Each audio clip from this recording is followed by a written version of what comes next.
Livro da Arte de Estar Doente, Padre Jules Chambelland. Prefácio. Tem-se escrito tanto sobre este assunto tão prático da arte de sofrer, desde os padres da Igreja até Elizabeth Leseu, passando pelo Dia dos Doentes do Abade Perreive e pela dor bendita de François Coppée, para só citar os mais célebres. É que, como há sempre corpos e corações que sofrem, sempre também a fé tem vindo iluminar as almas pela doutrina da expiação e da reversibilidade dos méritos e levantar os ânimos, conduzindo-os à grande escola do Calvário. Afigurou-se-nos, entretanto, que mesmo depois de autores tão apreciados, haveria algum proveito em recolher sobre este assunto os ensinamentos que São Francisco de Sales, com o senso prático que o caracteriza, nos deixou espalhados um pouco por toda parte nas suas obras, mas sobretudo nas suas correspondências. Nota: as referências dadas aqui reportam-se à edição autêntica das obras do Santo Doutor, publicadas pelos cuidados das religiosas da Visitação de Annecy. Este ensaio, sob a humilde forma em que se apresentava, encontrou uma acolhida com que não contava o autor. Insistiram com ele para que o divulgasse o mais possível, alegando o bem que poderia fazer, e ele se deixou persuadir por isso. Digne-se a Virgem Imaculada, tornada na dor corredentora ao mesmo tempo em que Mãe Nossa, ensinar-nos ao pé da cruz e pela voz de um dos seus maiores servos a santificar os nossos sofrimentos, associando-os aos de Jesus e aos seus. Na festa da Imaculada Conceição, 1929. Capítulo 1. São Francisco de Sales, mestre na arte de sofrer. Não parece paradoxal falar de arte quando se trata de doentes e de doenças, como se a arte nesta matéria não consistisse unicamente em tratá-las e curá-las?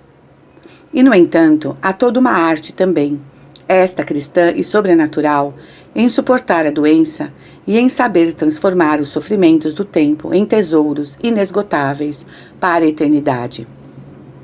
Arte incontestavelmente muito prática, porquanto, queiramos ou não queiramos, a doença é um fato, é uma provação a que ninguém escapa e que às vezes invade completamente a existência.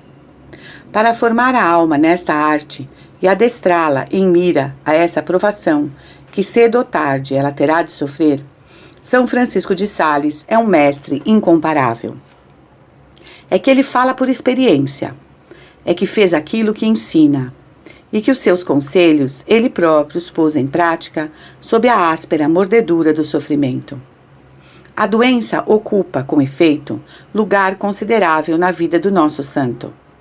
Quando se poderia dizer que ele se fez com ela a sua entrada na vida, porquanto, nascido 2 meses antes do termo, foi só à custa de infinitas precauções que conseguiram fazê-lo viver.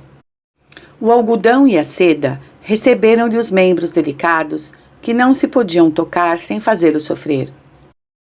É verdade que, escapo desse primeiro perigo, seu corpo se fortaleceu e, graças a uma educação viril em que os exercícios físicos tinham amplo lugar, Francisco veio a ser moço sadio e vigoroso. Mas uma dupla provação de saúde devia assinalar-lhe a vida de estudante. Estava ele em Paris quando sentiu a primeira. Conhece-se a terrível tentação que veio assaltá-lo, a propósito da difícil questão da predestinação, as angústias que ele experimentou durante várias semanas ao pensamento de ser condenado ao inferno, à maldição eterna. O que não se sabe menos é que essas angústias o lançaram em tal estado de depressão física que as pernas já o não podiam suster e a icterícia lhe invadia todo o corpo. A recitação do Memorare diante de uma imagem de Nossa Senhora do Livramento e Saint-Étienne des Grès, alcançou-lhe a cura. Ele sentiu um movimento em todo o corpo, dizem-nos os seus biógrafos, como se uma crosta de lepra se despregasse dele. Num instante, a tentação desapareceu e plena saúde foi-lhe restituída. Alguns anos mais tarde, em Pádua, nova moléstia põe-no às portas do túmulo. Era, segundo o padre de la Rivière, uma febre violenta e contínua, uma gota pituitosa acompanhada de disenteria e de um reumatismo universal. Com que nome a terminologia médica de hoje chamaria esse gênero de moléstia? Seria difícil dizê-lo conforme dados tão vagos. Talvez se pudesse ver aí a febre tifoide, que acomete tantas vezes os estudantes. O que cumpre reter são as admiráveis disposições do doente, já chegado a um alto grau de santidade. Não somente ele mostra a obediência mais absoluta às prescrições médicas, a submissão mais perfeita ao beneplácito divino, mas ainda por um ato heróico, dispõe que seu corpo, depois de sua morte, seja entregue aos estudantes de medicina para ser dissecado. Por essa disposição, queria ele, assim dizia, ser ao menos de alguma utilidade depois da morte, fornecendo aos estudantes um objeto de estudo que eles não teriam de comprar à custa de contendas e de morticínios. Uns 10 anos depois, no fim do ano de 1597, e não em 1598, como afirma a maior parte dos historiadores, outra doença áspera e longa vem visitá-lo. Complica-se com uma recaída tão grave que, no testemunho do próprio santo, durante 7 dias consecutivos, quase não se espera outra coisa senão a sua morte. Então, os sentimentos de seu coração, tomando de empréstimo a linguagem dos salmos, traduzem-se por lances admiráveis de abandono e de contrição. Ele se estabelece numa inteira indiferença pela vida ou pela morte. Não se consignava, então, à porta dos doentes, como se faz hoje. Francisco é preboste do capítulo. Tem que receber os cônegos que vêm em corpo dar-lhe os seus derradeiros adeuses. Ao discurso deles, responde ele pelo seu. Em seguida, cada um aproxima-se do moribundo para receber-lhe da boca avisos particulares próprios para o seu adiantamento espiritual. Ao cabo desta longa visita, Francisco está exausto. Estaria qualquer por menos. Cai num desfalecimento que dura 1 hora inteira. No dia seguinte, os músicos da catedral querem recriar com seus cantos o piedoso doente. Francisco preferiria sem dúvida o silêncio e o repouso, mas, condescendendo-lhes com o desejo, manda cantar para si o Miserere, que lhe traduz os sentimentos de penitência, e o Salmo Quedomodum, que exprime o seu ardente desejo do céu. Entretanto, Deus, que reservava o seu servo para grandes coisas, não permitiu que ele sucumbisse nessa crise. Tinha-se então grande confiança num remédio que não entra mais na terapia moderna, mas que parece dever tornar a ela. Era o ouro potável, sudorífico e cordial, que passava por curar a maioria das moléstias. Administraram-lhe. Foi coincidência? Francisco mal o tomou, experimentou uma melhora visível e pouco depois entrava em convalescência. Salvo uma tentativa de envenenamento, de que só faltou ser vitimado em 1602, no decurso de uma viagem ao país de Guess, e uma doença bastante séria que teve em Paris em 1619, a vida do nosso santo não parece mais ter estado gravemente em perigo até o seu último ano. Cedo, porém, foi-lhe a saúde seriamente abalada. Frequentes acessos de febre visitavam-no, muitas vezes sem retê-lo. Sofria muito de uma perna, a que chamava a sua perna má.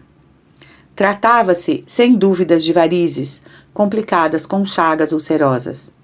Este mal obrigava-o muitas vezes a ficar no quarto, como lhe sucedeu no dia em que, estando as madres Favre e Fichet ocupadas em visita aos pobres, mandou-as ele entrar e pediu-lhes que lhes pensassem as chagas. Quando andava a cavalo, era com frequência obrigado a fazer descansar a perna doente sobre o arção da sela, e só podia avançar lentamente, o que um dia lhe valeu um movimento de mau humor de seu ecônomo, o cônego Rolande, a que o santo respondeu: "É, meu amigo, a gente vai como pode." Malgrado essas enfermidades precoces, o nosso santo quase não se poupava em matéria de austeridades e de vigílias. Por isso, Santa Joana de Chantal, com uma ousadia toda filial, não se receava de chamá-lo às vezes à ordem. É em seguida uma dessas intervenções que ele lhe escreve, a 14 de setembro de 1611. Passo extremamente bem, a meu ver, e observo cuidadosamente as suas ordens para a minha saúde. Apesar de tudo, o seu organismo devia estar prematuramente gasto, e quando lemos a história do último ano de sua vida, verificamos que a sua saúde está definitivamente perdida. É um corpo que se arrasta para ir ao dever, sob o impulso enérgico de uma vontade de ferro. Como se vê, a doença não é para Francisco de Sales uma estranha. E quando ele nos ensina a arte de santificar os nossos sofrimentos, fala como o homem que sofreu. Capítulo 2. Onde se aprende a cuidar do corpo sem afagá-lo.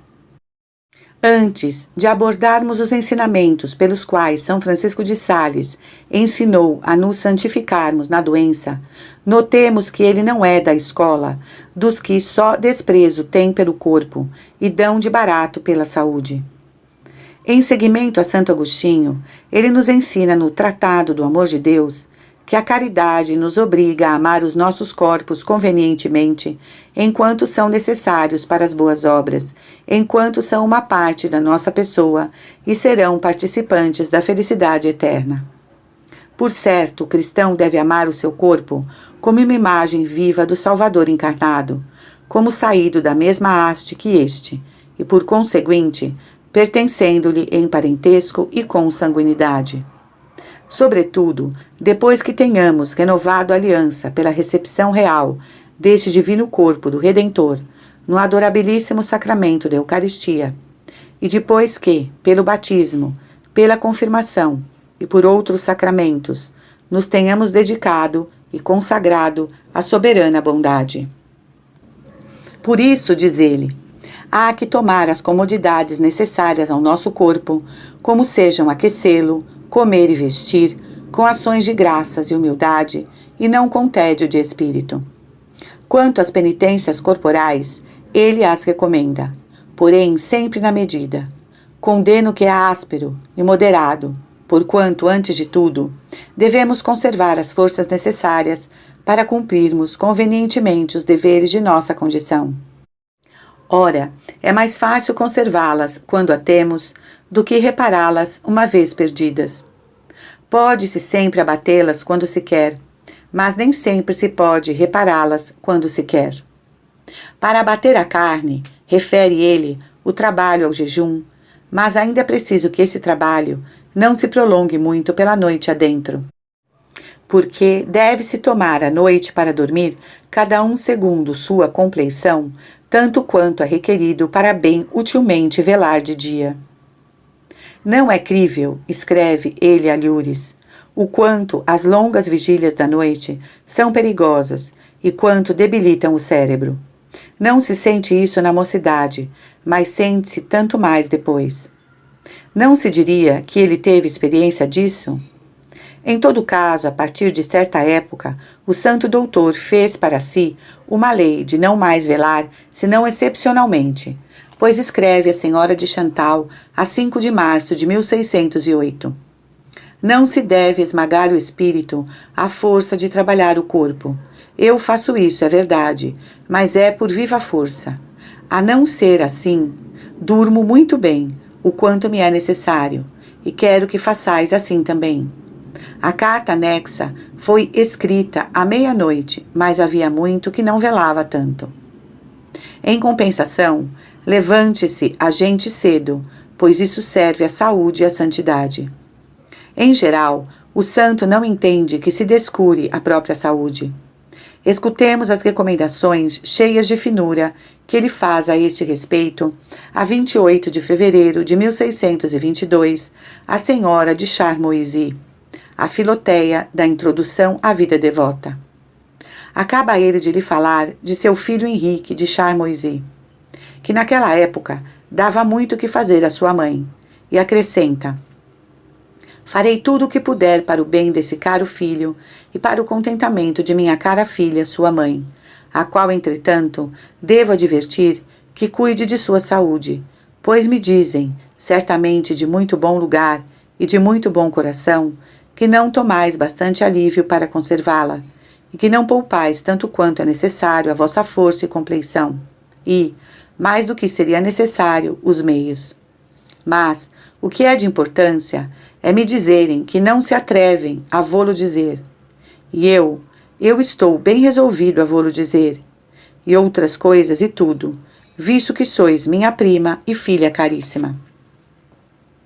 A bondade do santo revela-se também, de modo peculiar, nas censuras paternais que ele endereça a 29 de outubro de 1611 à Madre Joana Carlota de Brecharde.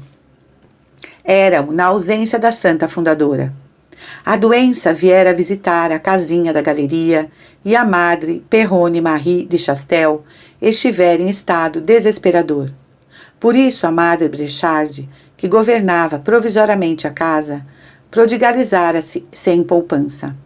O santo escreve-lhe: avisaram-me que a senhora se acaba de trabalho, que não se despe várias noites a fio, que quase não come, que faz os serviços mais penosos da enfermaria, e depois ainda volta prontamente a sustentar o canto no coro. Oh, minha filha, não quero que a senhora seja tão valente, porquanto veja que diria nossa madre, se na sua ausência sucedesse algum mal a esta muito amada Joana Carlota? De certo, à sua chegada, eu correria o risco de ser censurado como um pai pouco vigilante sobre sua caríssima filha.